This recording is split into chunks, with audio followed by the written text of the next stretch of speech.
would you recommend? I'm sure people ask you for advice all the time. What are your thoughts on the ghost kitchens versus people just going and open up a restaurant and it failing, or either starting with the food truck, building that, and then going to a restaurant?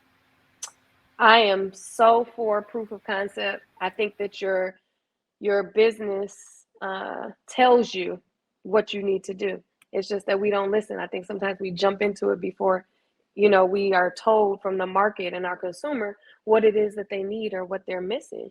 And Milk and Honey didn't just start as Milk and Honey. It started as a top 10 pop-up brunch that we were doing in Atlanta at restaurants that were closed on Sundays. So we said, oh, okay, you're closed. Here's an opportunity for me to go in, do a little brunch with 10 items on it. Just test the market, just see, are people responding to this? Is this what they want? Do they like the food? What do they really like?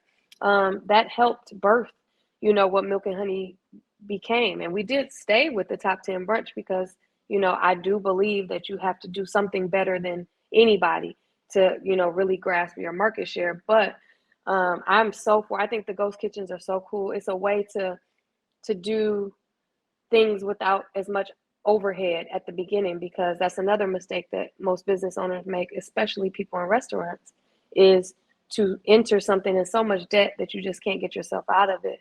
Particularly in restaurants, the profit margin is very slim. You don't make a lot of money until you have multiple locations and you're doing it perfectly. So I think ghost kitchen, food trucks, if you're on a food truck and then you need another one and the line is out the door and you're running out of food, that tells you, oh, okay, now it's time for me to move to a brick and mortar. I think those steps are very important, particularly in the restaurant industry.